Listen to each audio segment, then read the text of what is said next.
Ya, puji Tuhan, kita siap-siap menaikkan bendera Indonesia berdampingan dengan bendera Israel.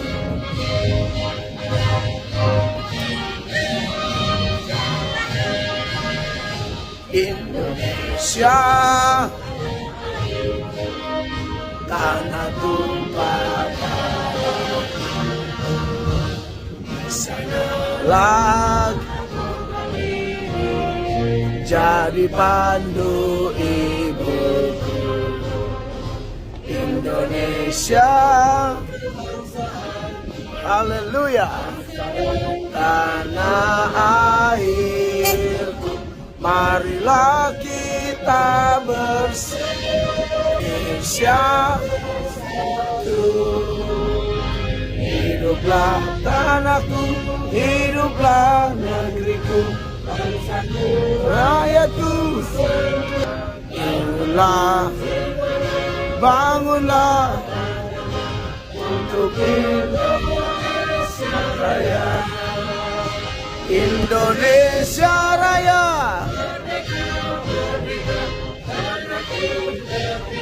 semua cinta.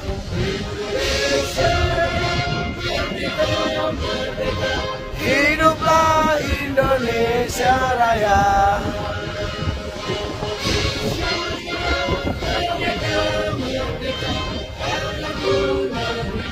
Yang ku cinta, Indonesia Raya, merdeka, merdeka. Hiduplah Indonesia Raya.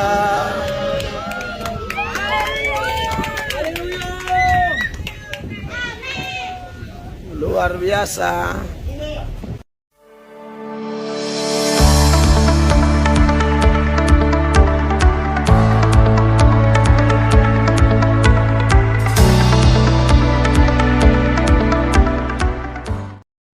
Shalom saudara-saudara, berkati oleh Tuhan Yesus. Salam jumpa dalam kasih Tuhan. Masih bersama saya Pendeta Mel Atok dari Israel. Dan saat ini saya ada di Gereja Transfigurasi. Ya, itu Gereja Transfigurasi. Ini gereja yang berada di atas Gunung Tabor, saudara-saudara. Dan kita tahu bahwa cerita tentang Gunung Tabor ini tercatat dalam Matius pasal 17 ayat 1 sampai 9, di mana Yesus membawa Petrus, Yakobus dan Yohanes ke atas Gunung Tabor, dan di sana Tuhan Yesus berubah wujud. Dan dalam berubah wujud itu ada hal yang menarik, di mana Elia dan Musa turun bersama di kiri kanan Yesus Kristus, ya. Makanya di gedung ini, saudara-saudara, di gedung ini, yang ini ada kapelnya Elia, di sebelahnya kapelnya Musa, yang di tengah-tengahnya Yesus, saudara-saudara.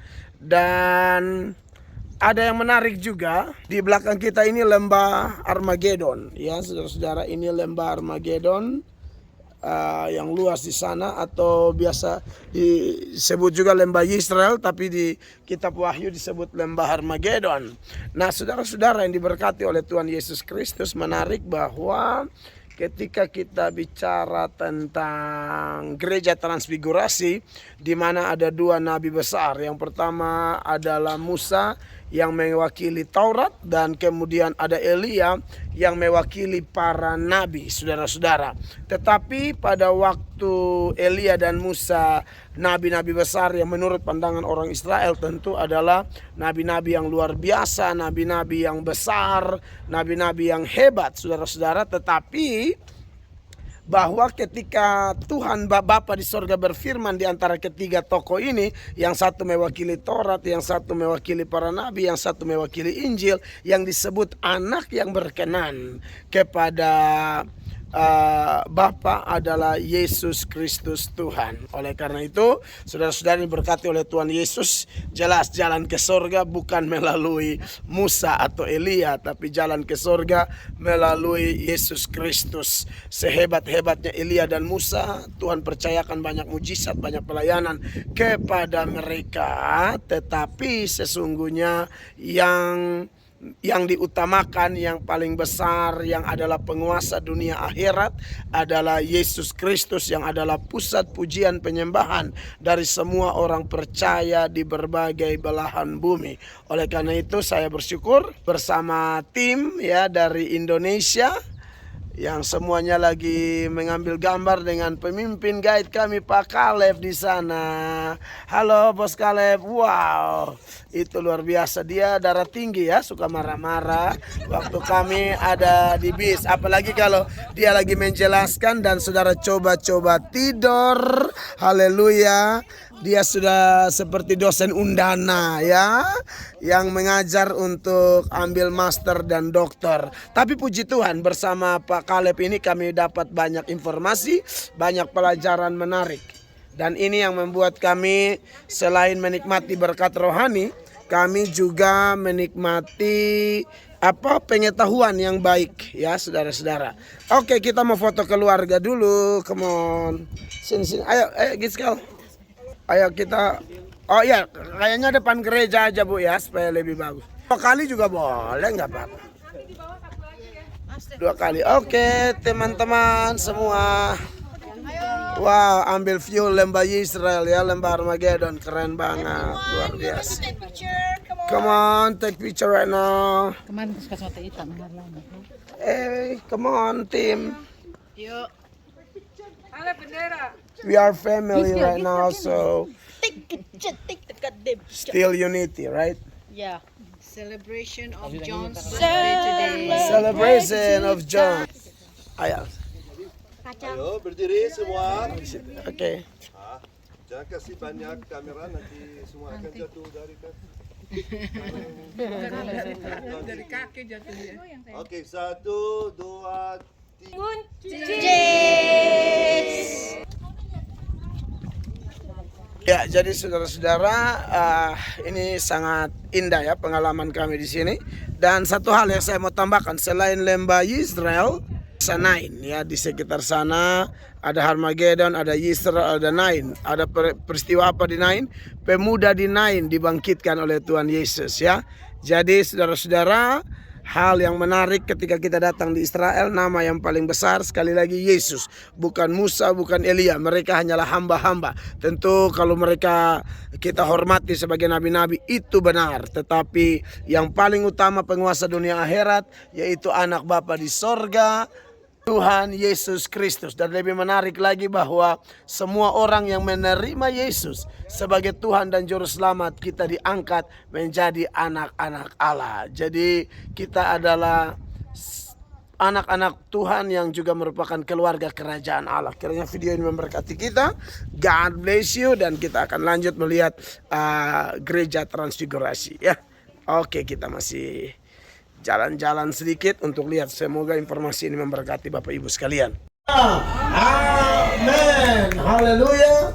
Saudara-saudara, saya akan bacakan Injil Lukas pasal 8 ayat 22 sampai ayat 25, di mana cerita ini selain tercatat dalam Injil Lukas ini juga tercatat dalam Matius pasal 8 ayat 23 sampai 27 dan Markus 4 ayat 35 sampai 41 di bawah perikop angin ribut diredakan. Kita akan mempelajari ayat demi ayat. Dikatakan pada suatu hari Yesus naik ke dalam perahu bersama-sama dengan murid-muridnya dan ia berkata kepada mereka, marilah kita bertolak ke seberang danau. Lalu bertolaklah mereka, dan ketika mereka sedang berlayar, Yesus tertidur. Sekonyong-konyong turunlah taupan ke danau, sehingga perahu itu kemasukan air, dan mereka berada dalam bahaya. Maka datanglah murid-muridnya, membangunkan dia, katanya, Guru, Guru, kita binasa. Ia pun bangun lalu menghardik angin dan air yang mengamuk itu. Dan angin dan air itu pun reda, dan danau itu menjadi teduh. Lalu katanya kepada mereka, di manakah kepercayaanmu? Maka takutlah mereka dan heran. Lalu berkata seorang kepada yang lain, siapa gerangan orang ini, sehingga ia memberi perintah kepada angin dan air dan mereka taat kepadanya. Demikian pembacaan firman Allah bagi kita, Bapak Ibu terkasih. Bicara tentang Danau Galilea, dia punya banyak nama ya. Selain Danau Galilea, dia juga disebut Danau Genesaret, Danau Tiberias, ada nama lain namanya Kinero. Jadi ini bicara tentang danau yang sama, saudara-saudara. Tergantung dilihat dari sisi mana, kira-kira begitu. Dan secara geografis, saudara-saudara, danau ini memang sangat berpotensi terjadi badai atau angin seperti angin yang terkenal, yaitu angin sakal, angin yang datang dari depan dan bisa menghantam kapal yang ada di Danau Galilea. Nah, menarik bahwa cerita yang kita baru baca dalam Injil Lukas ini, di mana angin ribut diredakan. Ada pelajaran-pelajaran menarik seputaran cerita ini, saudara-saudara. Yang pertama adalah bahwa Danau Galilea, di mana angin ribut terjadi dalam teks ini, badai yang terjadi itu karena ajakan Yesus ya. Jadi Yesus mengajak murid-murid naik ke perahu, lalu terjadi badai. Nah, ini tentu badai yang berbeda dengan yang Yunus alami. Saudara pernah baca, bukan di Galilea itu. Yang Yunus alami itu adalah suatu badai akibat melawan panggilan Allah. Berbeda dengan badai yang terjadi dalam Lukas 8 ayat 22 sampai 25 ini, di mana justru ketika menerima panggilan Tuhan, menerima ajakan Tuhan, di situ badai menerpa. Saudara, yang namanya badai kehidupan pasti ada. Tapi pastikan kita sebagai anak-anak Tuhan, jangan pernah mau mengalami badai seperti yang Yunus alami. Alamilah badai seperti yang murid-murid alami. Alami badai karena mendengar panggilan Tuhan. Panggilan Tuhan itu ada banyak dalam hidup kita ya. Panggilan berbuat baik, panggilan menolong orang, panggilan beribadah, panggilan beritakan Injil. Dan yang paling utama adalah panggilan bertobat, saudara-saudara. Saya lihat ada salah satu sifat manusia ya, yang saya harap tidak ada di tim kita ini.